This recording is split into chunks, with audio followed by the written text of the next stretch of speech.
Hey, ¿qué tal mi gente? Bueno, si te integras ahora, esta es la sesión número 3. Hemos estado conversando desde el principio de Bolsa de Valores con el experto en Bolsa de Valores, el ingeniero Luis Fernando García. Si en algún momento has escuchado el tema de farándula, no estamos en contra de farándula, se puede hacer uno sin dejar lo otro, por si acaso. Sí, sí, Nos estamos orientando, no queremos problemas con nadie. ¿verdad que sí? Sí, Bueno, lo que pasa es que es su dinero que está en la línea. Exacto. Y si te le interesa mucho, pues sí. usted sabe. En enero nosotros nos quedamos una parte de la deuda de Estados Unidos con el mundo. Nos quedamos que le debía más de 790 mil millones A China, a Japón, un trillón de un dólares. trillón de dólares. Pero el peligro de eso, ingeniero, es que la deuda de Estados Unidos creció de forma exorbitante y de acuerdo a los fundamentos de la economía, ellos tienen la maquinita, porque el problema es para quién quiere la maquinita. Así es. Entonces el problema es China, porque China quiere esa maquinita. Sí, lo quiere. La quiere. Entonces China ha ido expandiéndose porque quiere hacer esa maquinita. Ah, pues yo quiero hacer mi monedita también yo y que tú me compres a mí. Entonces la deuda, miren, tomó, en el 1800 la deuda de Estados Unidos eran 70 millones de dólares. Tomó 220 años para Estados Unidos alcanzar para que la pongan en un la trillón pantalla, de ¿cuál dólares. es? Esa es la imagen número 9, señor director. Número 9, para que usted vea qué es lo que está pasando con el mundo. Y efectivamente, mire, 70 millones en el 1800. Le tomó a Estados Unidos 220 años alcanzar un trillón de dólares por los predios del 2000. Sí. Pero de ahí para allá subió a 36 trillones de dólares en forma ascendente.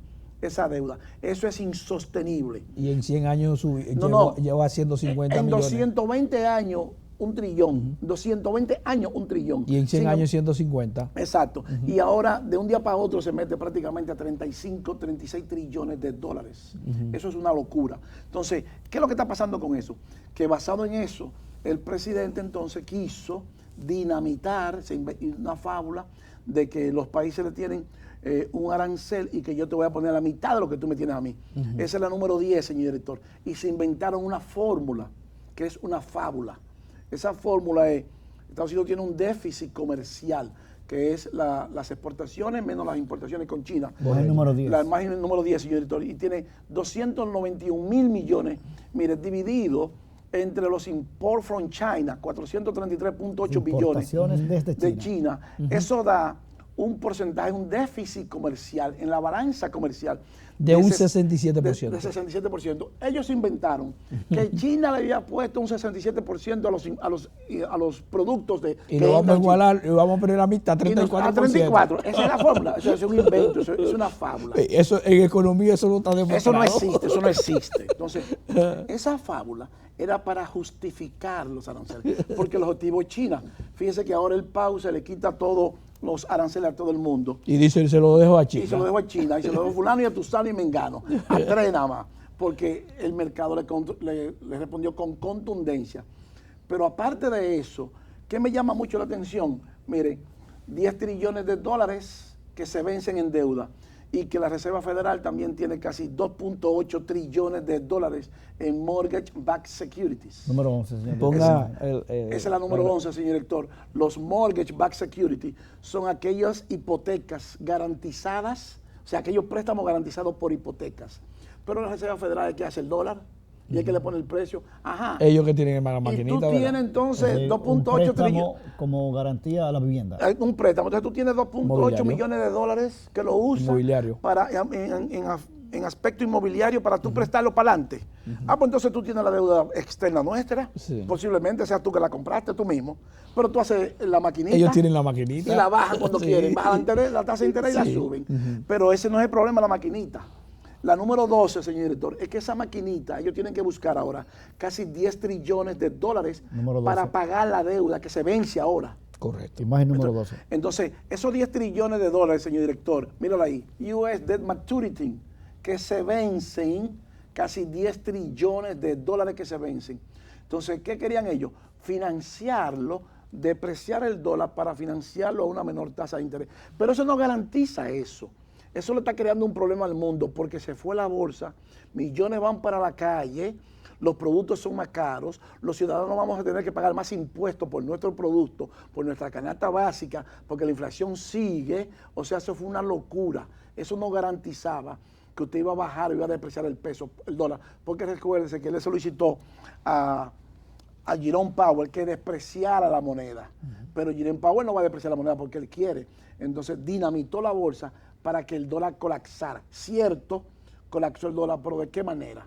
Colapsó al costo del mercado accionario, de que cientos de millones de dólares salieron de la bolsa en 2 días. Entonces, así no vamos a llegar a una parte. Eso es el principio de una posible larga y prolongada depresión si sigue en esa dirección. En el 1929, con aranceles de 20%, tomó 10 años la depresión. Ahora son 30% el real. Si él sostiene eso y mantiene eso, yo calculo que va a ser peor que en 1929, cuando el crash de Wall Street. Y mire cómo son las cosas de la vida. Hoy, bueno, jueves, cuando grabamos, el jueves, la lectura del IPC del mes de febrero fue de 2.4, la previsión era de 2.5, sí, según Jerome Powell, la Reserva Federal. La Reserva Federal. Jerome Powell es el presidente de la Reserva Federal. Hay que decir, ingeniero, que él estaba atacando al presidente de la Reserva Federal, Jerome Powell, para que bajara la tasa de interés. Usted nos dijo ahorita que cuando estábamos en pausa, había una razón. ¿La razón cuál es? Mire, él quería que la tasa de interés bajara rápido. Correcto. Porque le convenía por esto, porque hay un refinanciamiento de una deuda, 10 trillones de dólares. Si tú bajas la tasa de interés, está bajando el valor del dinero. Y el tema de la inflación que usted... Pero había mucha inflación. Jerome Powell dice que todavía... Correcto. Y efectivamente las expectativas inflacionarias subieron a 5.1. Y si yo percibo que la inflación va a seguir subiendo, yo me abstengo. Entonces, ¿qué yo hago? Que saco mi dinero o lo coloco en mercados fuertes, en este caso commodity, por eso explotó el oro, que advertimos, sí, cuando costaba... Que es un refugio, ¿verdad? Que es un refugio, $3.200, que le recomendamos aquí mismo al gobierno, sí, que lo comprara en $1.800 la onza, que le recomendamos comprarlo en $2.000 la onza, le recomendamos comprarlo en $2.300, y le dijimos que iba a llegar a $3.000, y va a seguir subiendo. No hay forma de detenerse ahora mismo, porque los fundamentos económicos nos dicen a nosotros que la bolsa tiene que colapsar y cerrar el ciclo de la economía mundial y que la recesión es inminente, no la salva nadie hasta el día de hoy. Es improbable que la bolsa pueda recuperarse y que el Dow Jones pueda sobrepasar los 46.000 puntos. Improbable eso. Está en 41.000, ¿verdad? Está en 38. En 38.000. Son 38. Entonces, si es así, entonces hay que terminar el ciclo. Y el ciclo tienen que terminarlo porque le conviene al mismo Estados Unidos, ya que el ciclo termine, para comenzar de nuevo, porque los mercados están muy sobreextendidos. Pero entonces, ¿qué pasó? Que al presionar el mercado, dinamizar el mercado, la Reserva Federal pierde el control de la tasa de interés y la toma el control Wall Street. Por eso vemos que sube la tasa de interés y baja el S&P 500 y baja el Dow Jones. Esa es la número 14, señor director, para que veamos cuando eso ocurre. Lo que nos dice a nosotros es que la Reserva Federal perdió el control de su política monetaria. Mírenlo ahí. La gráfica de arriba son los 10-year no yield, la tasa de interés de los bonos del Tesoro de 10 años. Y la abajo, la línea de abajo, es el S&P 500. Y mire esa divergencia, esa boca de cocodrilo que hizo. Mientras una subió, otra bajó.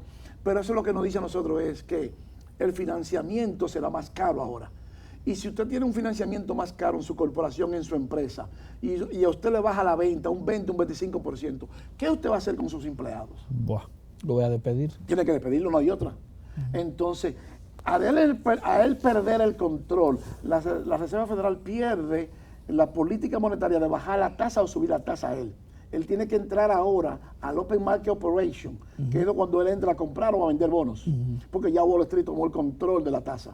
Y cuando eso se pierde, la única herramienta que le queda a él es el Open Market Operation. Va a tener que entrar al mercado abierto a bajar la tasa a través de la compra o venta de bonos, que eso es lo que hace la Reserva Federal.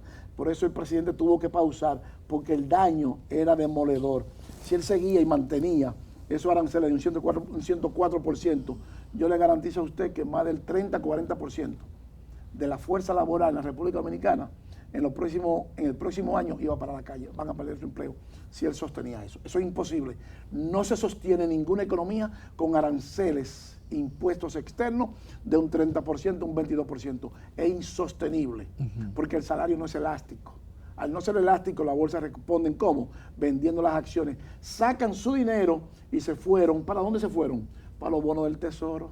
Correcto. Que le están pagando 5 y pico ahora. Entonces, cuando eso pasa... Su dinero vale más. Colóqueme la número 15, señor director, para que usted vea a cómo sube la tasa de interés de los 10 años, 4.43. Pero fíjese que explotó los bonos, entonces yo no tengo riesgo ahí. Si yo me voy a ganar casi un 4.5% de mi dinero anual, ¿qué busco en la bolsa de valores? Nada busco, porque eso es a 10 años, pero sube todo.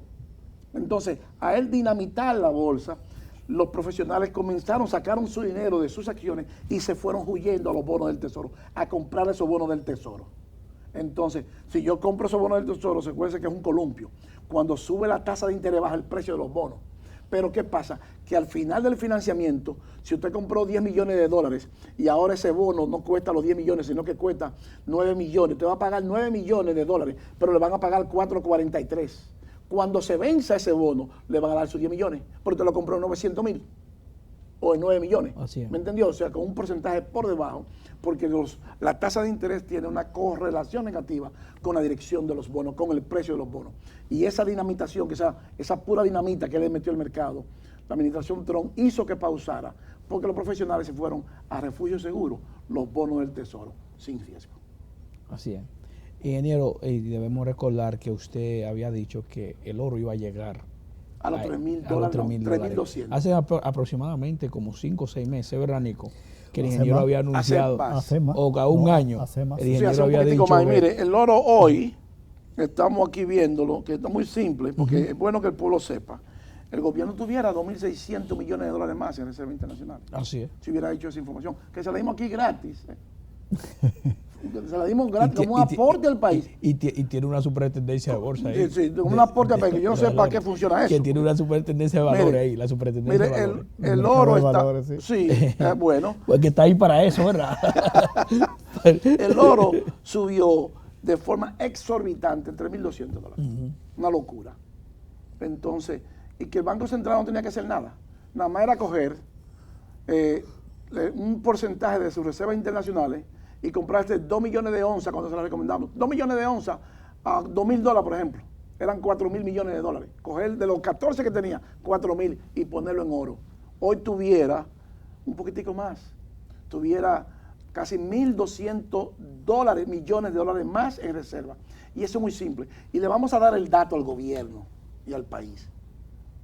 El oro guarda una correlación negativa con las divisas. Explique eso, ingeniero, para aquellos que no son expertos. El oro, Correlación negativa, es que si el uno oro sube, el otro guarda baja, si otro una baja, correlación negativa con el dólar, porque los commodities se negocian en dólares, el oro se negocia en dólares. Pero ¿qué pasa? Que el oro no lo ataca la Reserva Federal. Cuando la Reserva Federal sube o baja la tasa de interés, no impacta el dólar, no impacta al oro, impacta a su moneda. Entonces, ¿qué hacen los profesionales? Que cuando él toma medidas drásticas contra el dólar, se mueven a mercados que son refugios, que aquí le decimos refugio, commodities, mercados fuertes, y colocan su dinero en un mercado que no es afectada por las fluctuaciones ni por el capricho del Banco Central o de los bancos centrales. Así. Entonces, ahora le vamos a dar el otro dato. Si el gobierno quiere tener siempre la misma reserva internacional, suba o baja el dólar, nada más tiene que tener mitad y mitad. Mitad en oro, mitad en dólar. Siempre tiene lo mismo. Porque cuando lo pierden en dólar, lo suben en oro. Cuando lo pierden en oro, lo suben en dólar. Entonces, le estamos dando la información gratis Correcto. para que la tenga. ¿Por qué? Porque Tiene una correlación negativa. Son inversamente Proporcionales. Correcto. Entonces, yo no tengo que hacer muchas cosas. el otro Entonces, disminuye, ya el ¿sabes otro qué es lo que yo tengo que disminuye, hacer? aumenta. Cojo Sí. los 14.000 millones que tengo y coloco 7.000 en oro y 7.000 en reserva en dólares. Y ya Ahí- tengo siempre ahí lo yo mismo. nunca pierdo. Ya lo mismo. Nunca Que bajó pierdo. el dólar, no me importa. Nunca pierdo. Nunca ingeniero. pierdo. Yo siempre voy a tener lo ¿Y mío. cuánto le costó esa información al gobierno? Ni un Ni peso. un centavo. Tenemos varios funcionarios que ven el programa, asesoran al presidente. O Brillante, que llamen al ingeniero, ingeniero. que lo llamen. Le estamos dando la información Brillante, gratis. brillante. Y se lo dijimos aquí cuando costaba 1.800 Como dólares. siempre. Hoy está a 3.200 dólares. El gobierno tuviera hoy, en arca de reserva internacional, 2.650 millones más en reservas internacionales si hubiera hecho eso. Finalmente, Y ingeniero. eso, que la rentabilidad de la Barrigold fue con el oro a menos de $1.000 No, dólares. no, No, Esa pues el trato se hizo a 500. Eso- Ah, mira, tú puedes A saber. 500. Yo sé que fue a Eso es una menos de locura. Lo oí que Entonces, supuestamente que lo iban a aumentar a 800. que pero con ese nunca pasó. valor era rentable, iban a recuperar su dinero rápido. Ahora, si no lo recuperaron, están recuperando Ingeniero, cerca. finalmente, ¿qué nos deja los Re- aranceles? Un de- minuto. Recomendaciones. Sí. Trate de mantenerse cash. La recesión es inminente, posiblemente una depresión.